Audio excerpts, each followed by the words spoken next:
अऊज़ु बिल्लाहि मिनश्शैतानिर्रजीम बिस्मिल्लाहिर्रहमानिर्रहीम। आज की वीडियो में हम एक्सरसाइज 2.3 का एक मोस्ट इंपॉर्टेंट क्वेश्चन सॉल्व करेंगे। इस क्वेश्चन में हमें कहा गया है कि find the limit of convergence of the sequences, और इसका जो सी पार्ट है उसमें जो हमें सीक्वेंस दी गई है वो है -1 power n divide by n का स्क्वायर। तो क्वेश्चन स्टार्ट करने से पहले तो हम ये डिस्कस कर लेते हैं कि किसी सीक्वेंस की लिमिट ऑफ कन्वर्जेंस क्या होती है।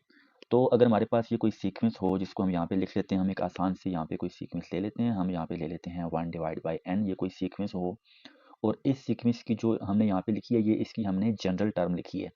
तो अगर आप किसी सीक्वेंस की जनरल टर्म के ऊपर लिमिट अप्लाई करें, limit n tends to infinity, और आगे उस सीक्वेंस की आप जनरल टर्म लिख लें, इसका जो आंसर आएगा उसे हम कहेंगे इस सीक्वेंस की लिमिट ऑफ कन्वर्जेंस। तो यानी लिमिट ऑफ कन्वर्जेंस का मतलब ये होता है कि जब कभी आप किसी सीक्वेंस की जनरल टर्म के ऊपर ये वाली लिमिट अप्लाई करें, यानी लिमिट के अंदर आप n को टेंड्स करें, n टेंड्स टू इन्फिनिटी, तो फिर इस सारे का जो आंसर आ जाएगा उसे हम कहेंगे इस सीक्वेंस की लिमिट ऑफ कन्वर्जेंस। तो आसान अल्फाज में आपने जब भी कभी किसी सीक्वेंस की लिमिट ऑफ कन्वर्जेंस फाइंड करनी हो तो आपने उसकी पहले लेनी है जनरल टर्म, उसके बाद आपने उसके ऊपर इस लिमिट को अप्लाई करना है। तो हमारा जो क्वेश्चन है उसमें हमें उसने क्वेश्चन के अंदर हमें जो सीक्वेंस दी है उसकी जनरल टर्म ऑलरेडी दे दी है, तो हम क्या करेंगे, हम इसके ऊपर अप्लाई करेंगे लिमिट। तो हम फर्स्ट स्टेप में यहाँ पे लिखेंगे limit n tends to infinity, या इसको ऐसे भी पढ़ा जा सकता है कि n अप्रोचेस टू इन्फिनिटी, और यहाँ पे आगे इसकी हम जनरल टर्म ऐसे ही लिख देते हैं -1, और इसकी होल पावर लिख लेते हैं n अपनी जगह पे, डिवाइड बाय n का स्क्वायर भी अपनी जगह पे। तो नेक्स्ट स्टेप में हम क्या करते हैं, नेक्स्ट स्टेप से पहले हम यहाँ पे चंद चीज़ें डिस्कस कर लेते हैं कि हम देखिए हम जानते हैं कि यहाँ पे जो लिमिट है वो है n टेंड्स टू इन्फिनिटी। इसका मतलब ये हुआ कि n की जो वैल्यू है वो एक बहुत लार्ज वैल्यू है। तो यानी लार्ज वैल्यू है, लेकिन हमें ये बात कंफर्म नहीं है कि क्या n इवन है या n आड है। तो अगर n इवन हुआ तो हमें ये पता होना चाहिए, जिस तरह देखा जाए तो -1 की पावर अगर कोई इवन नंबर हो यानी 2 हो, तो इसका मतलब होता है कि -1 को आप आपस में 2 दफ़ा मल्टीप्लाई करेंगे, तो ये बनेगा माइनस इंटू माइनस प्लस, तो ये बन जाएगा हमारे पास +1। इसी तरह से अगर हम -1 की पावर 3 ले लें, तो इस बात का मतलब क्या होगा, -1 इंटू -1 इंटू -1, तो इसको जब सिंप्लीफाई किया जाएगा तो ये बनेगा minus into minus plus, again plus into minus minus, तो यहाँ पे इसके आंसर में साइन आएगा माइनस का, 1 इंटू 1 ये आ जाएगा 1। इट्स मीन के -1 पावर अगर 2 ली जाए तो उसका आंसर हमारे पास आता है +1, और -1 पावर 3 ली जाए तो उसका आंसर हमारे पास आता है -1। इसी तरह आगे चल के अगर आप ले लें -1 की पावर 4 को सिंप्लीफाई किया जाए तो ये हमारे पास अगेन आ जाएगा +1, और अगर हम इसी तरह -1 की पावर हम ले लें 5 तो उसका आंसर अगेन हमारे पास आ जाएगा -1। आप इस मेथड के साथ इसको चेक भी कर सकते हैं। तो आपने एक सिंपल सी बात याद रखनी है कि आपने ये बात याद रखनी है कि जब भी कभी नेगेटिव नंबर हो यानी -1 हो और इसकी पावर कोई इवन नंबर हो, तो इसका आंसर हमारे पास हमेशा क्या आएगा, +1 आएगा। जैसा कि यहाँ पे हमने 2 को भी चेक किया, 4 को भी बता दिया। इसी तरह से अगर हमारे पास कोई नंबर हो -1 हो, इसकी पावर कोई भी आड नंबर हो, 3 हो, 5 हो, 7 हो, जिस तरह हमने यहाँ पे 3 को चेक भी किया, इसका आंसर -1 आ रहा है। तो आप कोई भी आड पावर लेंगे -1 की, तो इसका आंसर क्या आएगा हमारे पास, -1 ही आएगा। तो इस कॉन्सेप्ट को हम क्या करेंगे, हम यहाँ पे यूज़ करेंगे। तो इसका मतलब है कि नेक्स्ट स्टेप में जब हम इसका नेक्स्ट स्टेप लिखेंगे तो इसकी 2 पॉसिबिलिटीज़ हो सकती हैं, तो यहाँ पे हम ब्रैकेट डाल के दोनों पॉसिबिलिटीज़ लिख देते हैं। तो इसकी एक पॉसिबिलिटी तो ये हो सकती है कि अगर n की वैल्यू लार्ज तो हुई, लेकिन अगर n कोई ऑड नंबर हुआ, तो यहाँ पे -1 की पावर जो n होगी, इसका आंसर हमारे पास आ जाएगा -1।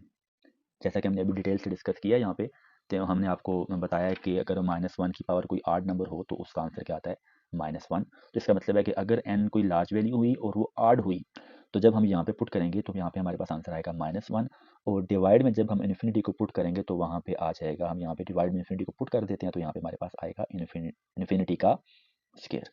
और इसके साथ हम यहाँ पे कामा लगा के लिख लेते हैं कि व्हेन n इज ऑड। इसी तरह से अगर n कोई लार्ज वैल्यू हुई लेकिन n कोई इवन नंबर हुआ, तो उस केस में जब हम n की कोई पावर, जब हम -1 की पावर कोई इवन नंबर लें तो हमारे पास आंसर आता है +1।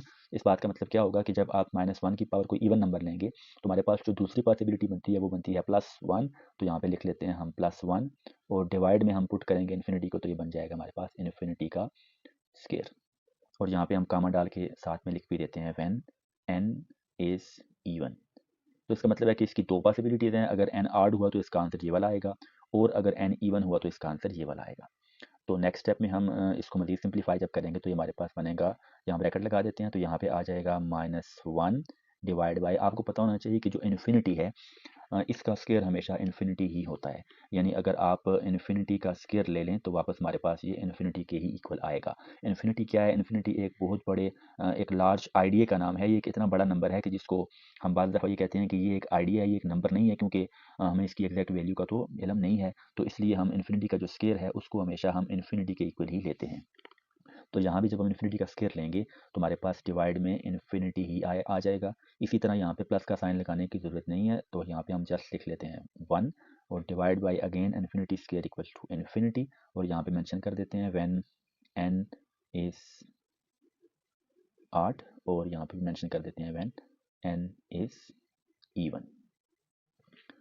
तो नेक्स्ट स्टेप में जब हम इसको मज़ीद सिंप्लीफाई करेंगे तो देखिए हमें पता है कि कोई भी नंबर जिसके नीचे अगर कोई लार्ज नंबर डिवाइड हो तो उसका आंसर हमेशा छोटा होता जाता है। मिसाल के तौर पे अगर हम 1 के नीचे डिवाइड करें 10 को तो इसका आंसर हमारे पास क्या बन जाएगा? 0.1। इसी तरह से अगर हम 1 के नीचे डिवाइड कर लें 100 को तो हमारे पास आंसर आ जाएगा 0.01। और अगर हम इसी तरह इस नीचे वाला नंबर मज़ीद इंक्रीज़ कर दें और हम 1 के नीचे डिवाइड कर दें 1000 को तो हमारे पास इसका आंसर आ जाएगा 0.001। इसी तरह अगर हम 1 के नीचे डिवाइड करें, इसके आगे हम एक और 0 लगा देते हैं, वहाँ हम इसको डिवाइड कर लेते हैं 10,000 के साथ, तो जब हम इससे डिवाइड करेंगे तो हमारे पास इसका आंसर आ जाएगा 0.0001। तो यहाँ पे आपने एक चीज़ नोट की होगी कि जितना हमने नीचे वाला नंबर हमने बड़ा किया है उतना हमारा आंसर छोटा आ रहा है। यानी यहाँ पे नीचे वाला नंबर 10 था तो हमारा आंसर आया 0.1, फिर हमने नीचे वाला नंबर बना दिया 100 तो ये आंसर आ गया 0.01, यानी वो नंबर बड़ा था, अभी नंबर छोटा हो गया। इसी तरह जब हम आगे चलें तो हमने नीचे नंबर रखा है 1000 और यहाँ जो नंबर आया वो आ गया 0.001, जो कि इससे अगेन छोटा नंबर है। और जब हमने नीचे लिख दिया 10,000 तो हमारा आंसर आ गया 0.0001, जो कि इन सब से क्या है? छोटा है। तो यहाँ पे आपने एक प्रॉपर्टी नोट की है कि जब भी कभी किसी भी नंबर को एक लार्ज नंबर से डिवाइड किया जाए तो ओवरऑल जो हमारा आंसर होता है वो हमेशा छोटा आता है। और जब आप किसी नंबर को इन्फिनिटी के साथ डिवाइड कर देंगे, क्योंकि इन्फिनिटी तो एक बहुत बड़ा आइडिया है, एक बहुत बड़ी वैल्यू है, तो इसलिए जब आप किसी भी नंबर को इन्फिनिटी से डिवाइड करें तो आपके पास आंसर क्या आएगा? 0। तो इस चीज़ को आपने एज आ फार्मूला याद रखना है। बहुत से क्वेश्चन में आपको ये ज़रूरत पड़ सकता है, तो आप तो एक इस चीज़ को याद रख लें और एक आप इसके साथ एक और चीज़ को भी याद रखना चाहिए आपको। इसी तरह से अगर आप किसी नंबर को 0 के साथ डिवाइड करें तो तब भी हमारा आंसर क्या आता है? इन्फिनिटी आता है। तो इस क्वेश्चन में हम सिर्फ इसको भी यहाँ पे यूज़ करेंगे। तो नेक्स्ट स्टेप में हम यहाँ पे देखें तो हमारे पास यहाँ भी -1 डिवाइड बाय इन्फिनिटी है, यहाँ भी। तो अगर हम ये फार्मूला जब यूज़ करेंगे तो इस फार्मूला के मुताबिक कोई भी नंबर जिसके नीचे इन्फिनिटी डिवाइड हो तो उसका आंसर आता है 0। तो यहाँ पे तो -1 के नीचे जब डिवाइड होगा इन्फिनिटी, इसका आंसर भी 0 आ जाएगा, और जब 1 के नीचे इन्फिनिटी डिवाइड होगा तो इसका आंसर भी 0 आ जाएगा। इसका मतलब है कि दोनों केसेस में हमारे पास जो आंसर आएगा इसका क्या आ जाएगा? 0।